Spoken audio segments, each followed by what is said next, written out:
샬롬. 새벽을 깨우신 모든 성도님들을 주님의 이름으로 환영하고 축복합니다. 오늘 말씀 열왕기상 말씀 함께 나누도록 하겠습니다. 열왕기상 1장 28절에서 37절입니다.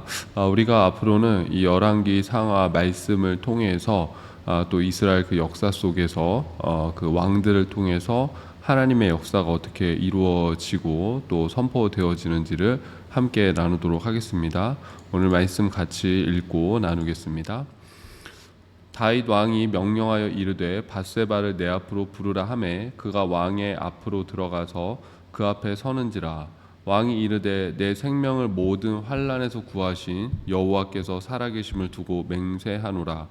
내가 이전에 이스라엘의 하나님 여호와를 가리켜 내게 맹세하여 이르기를 내 아들 솔로몬이 반드시 나를 이어 왕이 되고 나를 대신하여 내 왕위에 앉으리라 하였으니 내가 오늘 그대로 행하리라.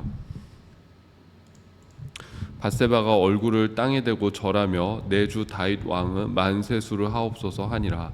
다윗 왕이 이르되 제사장 사독과 선지자 나단과 여호야다의 아들 브나야를 내 앞으로 부르라 하니 그들이 왕 앞에 이른지라. 왕이 그들에게 이르되 너희는 너희 주의 신하들을 데리고 내 아들 솔로몬을 내 노새에 태우고 기온으로 인도하여 내려가고 거기서 제사장 사독과 선지자 나단은 그에게 기름을 부어 이스라엘 왕으로 삼고 너희는 뿔나파를 불며 솔로몬 왕은 만세수를 하옵소서 하고 그를 따라 올라오라. 그가 와서 내 왕위에 앉아 나를 대신하여 왕이 되리라. 내가 그를 세워 이스라엘과 유다의 통치자로 지명하였느니라. 여호야다의 아들 브나야가 왕께 대답하여 이르되 아멘. 내 주 왕의 하나님 여호와께서도 이렇게 말씀하시기를 원하오며 또 여호와께서 내 주 왕과 함께 계신 같이 솔로몬과 함께 계셔서 그의 왕위를 내 주 다윗 왕의 왕위보다 더 크게 하시기를 원하나이다 하니라. 아멘. 네, 오늘 말씀 열왕기상 1장 28절에서 37절 말씀이었습니다. 그 열왕기상 1장은 이 다윗 왕의 말년에 그 왕의 후계자 자리를 놓고 왕자들 사이에 그 보이지 않지만 아주 은밀하고 치열한 암투와 수싸움이 벌어지는 장면을 그리고 있습니다. 다윗 왕의 아들들 중에서 왕의 자리에 가장 근접한 사람은 사실 두 사람이 있었습니다. 누구냐면 바로 아도니아였죠. 아도니아는 그 위에 뭐 압살롬이나 암논이나 이제 길르앗 같은 그 형들이 모두 죽음으로 인해서 자연스럽게 왕이 후계자 서열 1위가 되어 있는 그런 왕자였고, 그 다음에 바로 밧세바의 아들 솔로몬이었습니다. 그러니까 핫깃의 아들 아도니아와 밧세바의 아들 솔로몬입니다. 근데 그 중에서도 사실 유력한 인물이 아도니아입니다. 방금 말했던 것처럼 어떻게 보면 서열상으로도 제일 위에 있는 게 아도니아고, 또 이 다윗 왕의 아들들을 보면은 하나같이 다 왕이 되기에 부족함이 없는 그런 아들들이었습니다. 뭐 앞서서 뭐 압살롬도 반역을 일으켰지만은 참 이스라엘 사람들이 다 사모하고 정치력도 있고 또 능력도 있고 그런 왕자였지 않습니까? 또 마찬가지로 이 지금 아도니아도 마찬가지인 것이죠. 다윗 왕이 아도니아를 향해서 너 왜 이렇게 일처리를 했냐? 그러니까는 뭐 큰 꾸지람 없이 그 하는 일을 다 인정할 그런 사람이 바로 아도니아였고, 아도니아가 능력이 있었다라는 게 어디서 드러나냐면은 이 다윗 왕국에서 세를 떨쳤던 권력자들이 대거 아도니아를 지지하는 모습을 볼 수가 있습니다. 사실 다윗 왕국에서 가장 큰 권력을 정말로 이 다윗 왕이 살아있는 동안 내내 쥐고 있었던 사람이 바로 이 요압이지 않습니까? 스루야의 아들들 중에서도 바로 이 요압이 그 권력을 쥐고 있었고, 뭐 다윗 왕도 왕이지만 함부로 하지 못했잖아요. 또 그런 것도 있는 거예요. 다윗 왕이 내 마음대로 이 요압을 처리하면은 어쨌든 간에 다윗 왕의 그 지지 세력은 바로 유다 지파 아니겠습니까? 근데 유다 지파한테도 인정을 받고 있던 사람이 바로 이 요압이었기 때문에 쉽게 함부로 하지 못하는 사람. 다윗 왕이 막 예전에 그런 거 있지 않습니까? 저 스루야의 아들들이 너무 힘이 세서 하나님 내 힘으로 어떻게 통제가 안 돼서 괴롭습니다. 이렇게 기도했던 것처럼 바로 그런 가장 큰 힘을 가지고 있었던 요압이 아도니아를 지지하고 있었고, 또 종교적으로는 대제사장 아비아달이 아도니아를 지지하고 있었습니다. 그러니까 정치 또 군사적으로 또 종교적으로 아주 큰 지지를 얻고 있었던 아도니아죠. 이 요압이 또 얼마나 이 정치적인 이 수가 빠른 사람입니까? 근데 그런 요압이 아도니아를 지지하고 있었다라는 것은 아도니아가 그만큼 왕이 되기에 적합한 인물이었다라는 것이죠.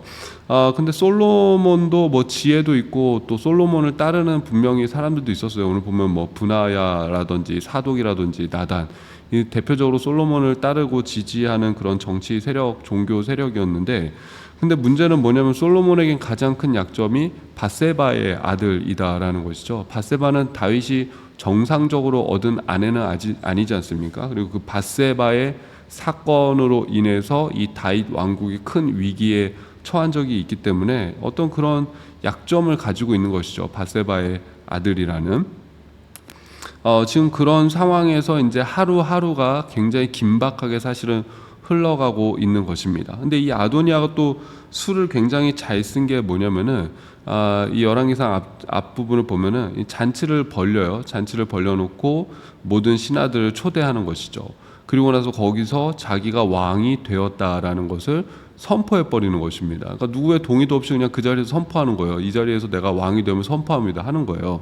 근데 이게 왜 묘수이냐면은, 만약에 거기 그 잔치에 초대된 사람들이 만약 이게 도대체 뭐 하는 짓이냐, 이렇게 뭐 날치기로 이렇게 왕의 자리를, 후계자 자리를 이렇게 통과시키는 게 어디 있느냐라고 한다면은 그 자리에서 아도니아는 다 죽여버리면 되는 것이죠. 네가 내 따르지 않느냐? 너 왕의 명령을 어겼다고 죽여버리면 되는 것이고, 또 이 외부 사람들이 볼 때는 어쨌든 그 자리에 있는 사람들이 아도니아를 왕으로 선포한 거 아니겠습니까? 그러니까는 반강제적으로 아도니아를 지지하는 사람들이 된 것이죠. 그러니까 이게 사실은 굉장한 묘수입니다. 그러니까 앞서서 사실 압살롬이 사용했던 방법이 이거지 않습니까? 이 뭐 신하들을 다 초대해가지고 그냥 내가 왕이 되었다 선포해 버리는 것이죠. 그러면 거기에 있는 사람들은 살기 위해서라도 이 압살롬을 지지하는 그 세력이 될 수밖에 없는 것이죠. 어떻게 보면 아도니아가 이 압살롬이 썼던 방법을 배운 것 같아요. 그래서 똑같이 그 방법을 쓰고, 또 더군다나 지금 요압과 바로 아비아달이라는 아주 큰 세력을 딱 등에 업고 왕자들도 초청하고 신하들도 초청하면서 왕을 선포하면서 사실 끝난 게임이나 다름이 없었습니다.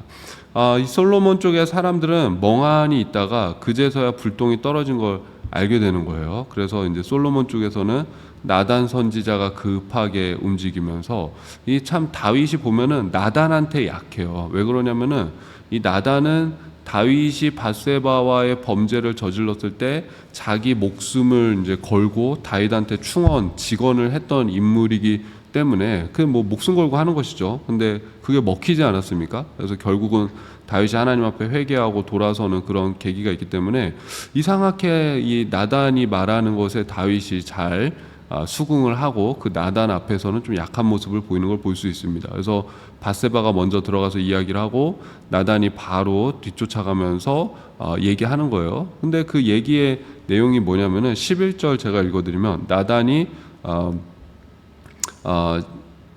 솔로몬의 어머니 밧세바에게 말하여 이르되 학기세 아들 아도니아가 왕이 되었음을 듣지 못하였나이까? 우리 주 다윗은 알지 못하시나이다. 그런 다음에 이제 보니까는 그렇게 얘기하는 거예요. 그 다윗 왕에 가서 그 전에 했었던 그 약속, 17절 보니까 그가 왕께 대답하되 내 주여, 왕이 전에 왕의 하나님 여호와를 가리켜 여종하게 맹세하시기를 내 아들 솔로몬이 반드시 나를 이어 왕이 되어 내 왕위에 앉으리라 하셨거늘. 그러니까는 지금 빨리 다윗 왕에게 찾아가서 솔로몬을 왕 삼으십시오. 지금 아도니아가 이게 왕이 된 게 다윗 왕의 뜻입니까? 솔로몬을 왕 삼으십시오라고 하는데 그 근거가 있는 것이죠. 무작정 가서 제발 우리 솔로몬 왕 삼아 주십시오라고 얘기하는 게 아니라 그 근거가 뭐냐면 왕의 약속이 있었다라는 것이죠. 왕의 약속이 있었다. 분명히 그 전에 솔로몬이 반드시 나를 이어서 왕이 되어 내 왕위에 앉으리라고 왕이 맹세하고 왕이 약속한 그것이 있지 않느냐. 그거 붙잡고 가가지고 다시 요구를 하는 거예요. 그러니까 첫 번째 왕의 약속이 있었다라는 거. 그래서 그렇게 얘기하고 더군다나 나단이 이야기하니까는 이 다윗 왕이 꼼짝 못하고 거기서 이제 왕의 솔로몬이 나의 왕이다라는 것을 선포하는 것을 볼 수가 있습니다. 그게 이제 29절부터 나오는 것이죠. 한번 보겠습니다. 왕이 이르되 내 생명을 모든 환난에서 구하신 여호와께서 살아계심을 두고 맹세하노라. 내가 이전에 이스라엘의 하나님 여호와를 가리켜 내게 맹세하여 이르기를 내 아들 솔로몬이 반드시 나를 이어 왕이 되고 나를 대신하여 내 왕에 앉으리라 하였으니 내가 오늘 그대로 행하리라. 예. 그러고 나서 이 다윗이 공식적으로 솔로몬이 왕이 되었음을 선포하는 모습을 우리가 볼 수가 있습니다. 34절 보니까 거기서 제사장 사독과 선지자 나단은 그에게 기름을 부어 이스라엘 왕으로 삼고 너희는 뿔라파를 불며 솔로몬 왕은 만세수를 하옵소서 하고, 그러면서 이 솔로몬 왕이 공식적으로 왕으로 선포되어지고, 그 다음에 아도니아하고 그 세력들은 어떻게 하냐면 어쨌든 이 다윗 왕이 솔로몬이 왕이 되었다라고 선포했기 때문에 자기들이 거기서 아도니아를 계속 지지하면은 이것은 반역이 되어버리는 것이에요. 그러니까 뭐 이 다윗 왕은 사실은 이땐 이미 모든 국민과 모든 백성들, 모든 신하들이 그 다윗 왕의 말 한마디면 다윗 왕을 존경하고 사랑하고 그 다윗 왕은 정말 위대한 왕이다라는 그 왕권이, 그러니까 사실은 이게 뭐 지금 이 내부에서 뭐 신하들 사이에서 왕자들 사이에서만 다윗 왕이 레임덕이 있는 것이지, 백성들은 이 사람들은 다윗 왕을 여전히 너무 사랑하고 우리 정말 저 왕이 늙어가고 있는데 하루라도 더 살았으면 좋겠다. 저 왕이 진짜 죽지 않았으면 좋겠다. 하루라도 더 살아서 우리와 함께 했으면 좋겠다. 그런 마음이 지금 사실 백성들의 마음이고 온 신하들의 마음인 거예요. 여러분 보니까 오늘인가요? 어제 이제 프란체스코 교황이 이제 죽었다라고 그렇게 저기 이렇게 나왔는데, 이렇게 돌아가셨다 이렇게 나오지 않습니까? 뭐 저 천주교에서 쓰는 그 표현이 있더라고요. 어쨌든 생명을 다하고 이제 결국은 하나님께로 갈 수밖에 없는 것인데, 근데 이제 뭐 보니까는 참 이렇게 그래도 천주교 내에서는 많은 사람들이 존경하고 사랑했던 것 같더라고요. 그래서 많은 이렇게 슬퍼하고 또 뭐 이런 추모식이 이어질 것 같은데, 다윗 왕도 그런 것이죠. 이 다윗 왕은 지금 굉장히 많은 국민들이 그 다윗 왕을 사랑하고 있고 왕으로서 인정받고 있기 때문에, 만약에 다윗 왕의 그 명령을 무시하고 우리는 솔로몬이 아니라 아도니아를 지지하겠습니다 그러면 이거 뭐 사실 지지받지도 못하고 국민들로부터 백성들로부터 지지받을 수도 없는 것이고, 이것은 반역죄가 되기 때문에 굉장히 큰 위기와 위험에 빠질 수 있습니다. 그래서 결국 어떻게 하냐면 다 그냥 그 자리에서 도망치듯이 다 흩어져 버린 거예요. 뭐야? 솔로몬이 왕이 되었다고 소리 들으면서 야, 나 이 자리에 없던 거다. 괜히 나 사실 밥만 먹으러 온 거야. 나 아무것도 모르는 거 하면서 모든 신하들이 다 흩어지게 되고, 아도니아도 그 제단으로 가서 결국 제단불을 붙잡으면서 솔로몬에게 나를 좀 살려주십시오 그렇게 하게 되고, 나중에 솔로몬 앞에 나아가서 왕이시여 하면서 절하는 그 모습을 볼 수가 있습니다. 그러니까는 사실은 다윗 왕이 솔로몬이 왕 되었다라는 것을 선포했을 때 이게 모든 상황이 180도 바뀌게 되는 것이죠. 왕이었던 그 아도니아가 순식간에 솔로몬에게 목숨을 구걸하는 죄인이 되었다라는 것입니다. 제가 뭐 사실 고난주간 전에도 이 본문 말씀하면서 그런 말씀 드렸잖아요. 참 저는 1장을 보면서 느낀 게 이게 왕의 말 한마디에 모든 상황이 변하는구나. 그 왕의 말 한마디에 그 모든 아도니아의 계획이 전면 백지화, 무효화되는 걸 보면서 참 저는 여기에 신앙적인 메시지가 있다라고 생각합니다. 그건 뭐냐면은 정말 중요한 건 뭐냐면 왕의 의지가 어디 있느냐라는 것이죠. 여러분 우리 생활에 우리 삶에 그대로 적용해 본다면 우리도 뭐 다 나름대로 계획이 있고 뜻이 있고 하고자 하는 뭔가가 있지 않습니까? 근데 사람의 계획보다 더 중요한 건 뭐라는 것이죠? 바로 하나님의 뜻이라는 것이죠. 사람의 계획보다 하나님의 뜻이 앞선다. 우리가 아무리 계획을 완벽하게 또 완전하게 실행시킨다고 할지라도 하나님의 뜻과 하나님의 계획이 그렇지 않을 경우에 그게 언제든지 180도 바뀔 수 있다라는 것이고 전면 백지화될 수 있다라는 것이고 전면 무효화될 수 있다라는 것입니다. 여러분 특별히 우리가 이 무슬림 땅에 살고 이 아랍에미레이트 왕권 국가에 살면서 참 이게 어떤 의미인지 더 와 닿지 않으십니까? 그러니까 밑에서 아무리 프로젝트 진행하고 막 이렇게 하더라도 이 나라도 그렇잖아요. 왕이 한마디로 이거 안 돼라고 하면은 안 되는 것이죠. 그리고 뭐 밑에서는 아무것도 안 하고 있다고 했죠. 야, 이거 뭐 되겠어 하더라도 왕이 이거 해 그러면은 하게 되는 것이죠. 그러니까 가장 중요한 건 뭐냐면 왕의 뜻인 것이죠. 우리가 하나님의 뜻을 영어로 God's will이라고 이렇게 부르는데 결국 뭡니까? 하나님의 의지죠. 하나님의 의지. 하나님의 의지가 어디에 있는가? 그러니까 여러분 오늘 이 지금 솔로몬이 왕이 되어져가는 그 과정을 보십시오. 그게 어떻게 일이 어떻게 이루어지는가? 왕의 어떻게 마음이 움직이고 그 왕이 어떻게 명령하는가. 그러니까 두 가지가 분명히 있는 것이죠. 첫 번째는 뭐예요? 약속을 의지하여 지금 왕에게 요구하고 있다. 당신이 지금 맹세하지 않았습니까? 여호와 앞에서 하나님 앞에서 솔로몬을 왕 세우겠다고 맹세하지 않았습니까? 그러니까 무턱대고 가가지고 솔로몬 왕 세워주십시오. 솔로몬이 왕자들 중에서 제일 낫지 않습니까? 제일 똑똑하지 않습니까? 제일 지혜롭지 않습니까? 당신이 또 가장 사랑하는 손가락이 솔로몬 아닙니까? 그렇게 말했으면은 되지 않는 거예요. 그 약속, 언약을 근거로 지금 다윗 앞에 찾아가서 당신이 솔로몬을 왕 세우겠다고 맹세하지 않았습니까? 그 언약을 지켜주십시오라고 하니까는 다윗이 거기에 꼼짝 못하고 그 언약을 선포할 수밖에 없는 것이죠. 그 언약을 때가 되니 이룰 수밖에 없는 것이죠. 그러니까 여러분 우리가 알아야 될 게 뭐냐면 이게 하나님의 속성입니다. 하나님의 성품이에요. 그러니까 다윗이 하나님을 닮지 않았습니까? 하나님의 성품이 뭐죠? 하나님은 약속하시고 하나님은 언약하시고 하나님은 말씀해 주신 것을 반드시 지키시고 이루시는 하나님이시기 때문에 이게 하나님의 그 성품과 속성이에요. 그게 지금 다윗에게서 그 하나님의 성품과 속성이 그 신실하심이 그대로 나타나고 드러나고 있다라는 것입니다. 그래서 여러분 우리가 조금 이렇게 뭐 조크이지만 그런 얘기 하잖아요. 하나님이 못하시는 것이 두 가지가 있다. 첫 번째 약속을 어기는 거를 하나님은 못하시고 두 번째 거짓말을 못하신다. 뭐 그런 얘기 하지 않습니까? 그러니까 약속하신 것은 반드시 지키시는 것이 바로 하나님의 성품입니다. 그러니까 여러분 우리가 하나님 앞에 기도해야 될 때도 뭐를 가지고 기도해야 돼요?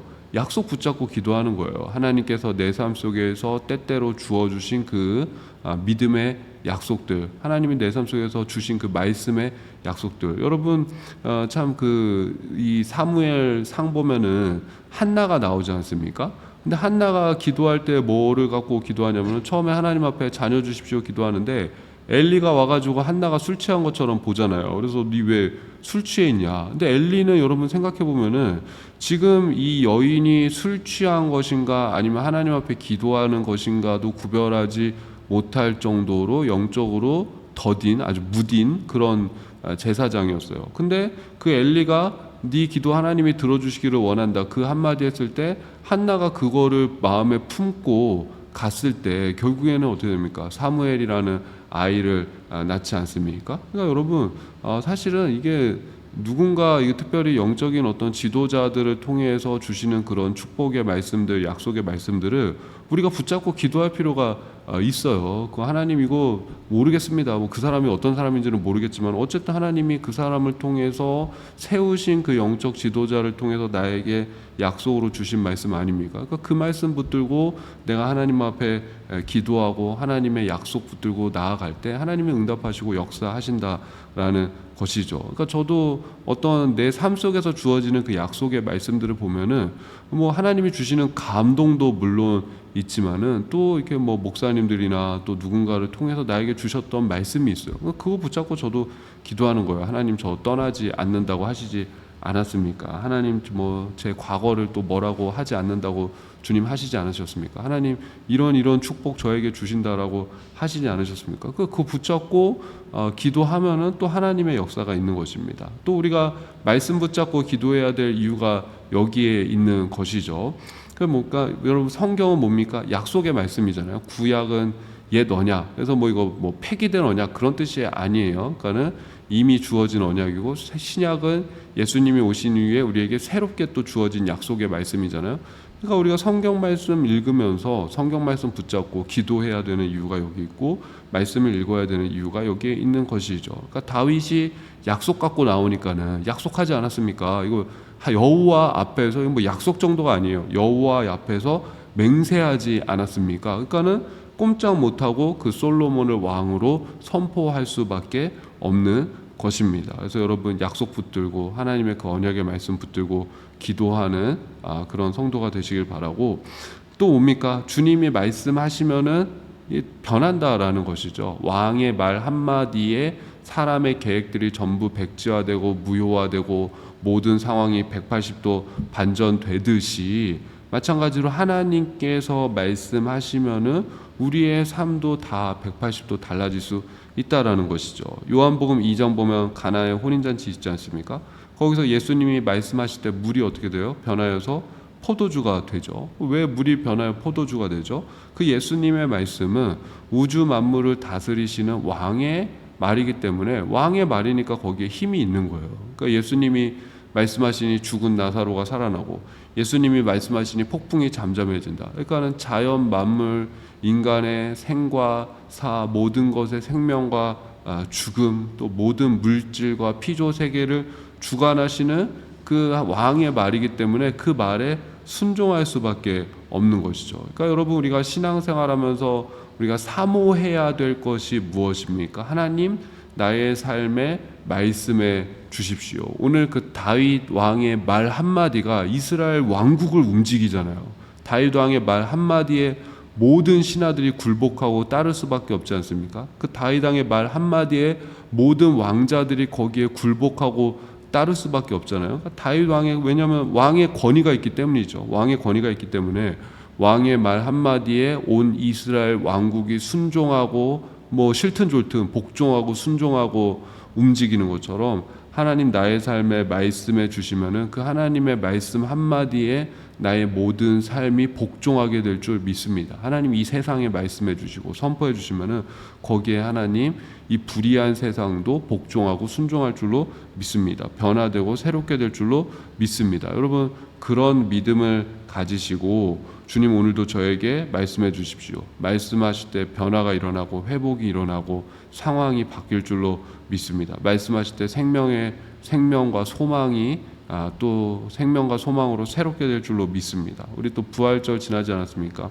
부활의 말씀으로 또 오늘도 저에게 말씀하시고 임하여 주십시오라고 기도할 수 있는 저와 여러분 되기를 주님의 이름으로 축복합니다. 제가 기도하고 주님의 기도로 마치겠습니다.